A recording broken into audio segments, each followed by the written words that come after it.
Alright guys, welcome back. GM Light here. Today we're going to be talking about the first details released for the new It prequel, Welcome to Derry. We kind of got a little bit of a plot synopsis, so I kind of wanted to talk about it, speculate on what I think they're going to be doing, what I think that they should do. So let's get into it.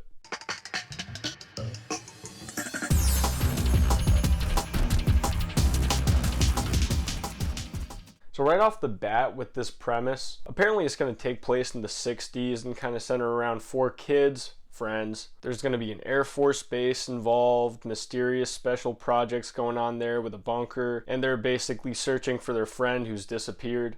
And the thing with the kids and the friend disappearing, that's, a classic It setup, classic Pennywise, a disappearing kid, them investigating, kind of unraveling what's going on with this character and this clown. I think that was definitely a smart move. If you look at the feedback with the It movies, the original and the newer movies, most people really love that first one centering around the kids, and most people seem a lot less fond of the segments following the adults. In that original movie, a lot of people are a lot more lukewarm on It Chapter 2 than they are on the first movie. I kind of have a controversial opinion on that, but maybe I'll make another video about that one time. But getting back to the premise, what I think is good about this is that Pennywise is a lot scarier when you follow him from a child's perspective. As a kid, whenever I watched that 1990 miniseries, the parts that scared me the most were the parts where the kids were the most vulnerable, where he could just, prey on them. It was just a lot more of a scary situation to be following, and it puts you in that mentality of a child. And again, it kind of goes back to the whole idea of the character, since kids' fears and what they're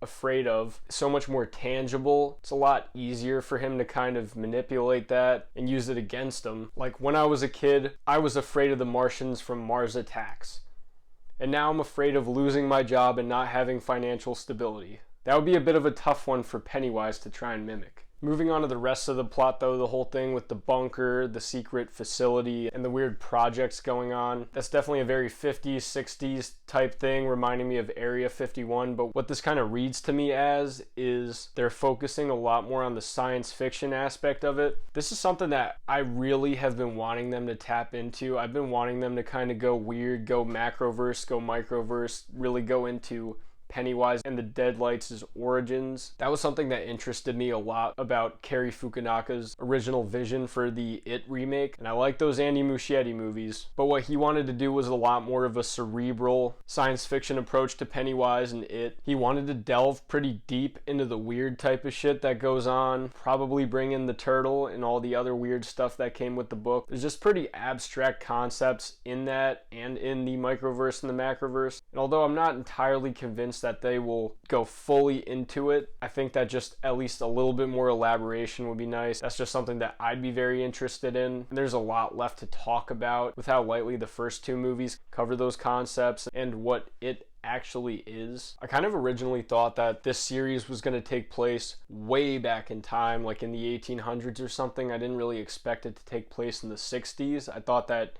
it would be just about when Pennywise first landed on Earth, have him develop and start to try and mimic human behavior, which he clearly didn't master very well at any point, but still you see him in all these historical pictures, paintings. I would like to see how he ended up blending into society and civilization. And since you don't really see him interact with anyone in the town unless he's trying to actually eat them or any of the children, I would be very interested in seeing him try and blend into a community, actually be interacting with people. That just sounds like something that would interest me. And since they have all this historical record of him, it wouldn't be a crazy idea that he was at least a part or a pillar of the community. Could also have him trying to replace Robert Gray, something that they pretty lightly mentioned in the second movie, but there's a lot more room to explore there. I just wonder if this group of kids, since they are one cycle behind where the children were in the next cycle in the 80s, if we're going to get some kind of bridge gapped there or any kind of connection, or if maybe they moved away, didn't come back to Derry and something horrible happened to them because they didn't finish the job.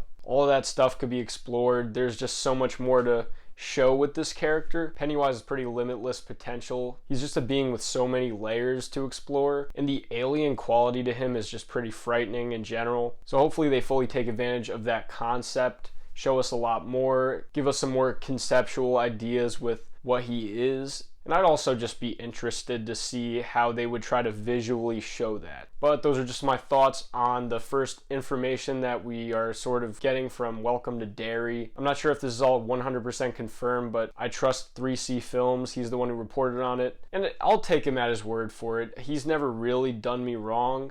And when he's been wrong, he usually said before that, take this with a grain of salt because it's a rumor. This seems a little bit more concrete than that. And it seems like wherever this information came from, they have a reputation for getting things right. Let me know what you guys think of this in the comments. I'd be interested to see what you guys think. Have a good one.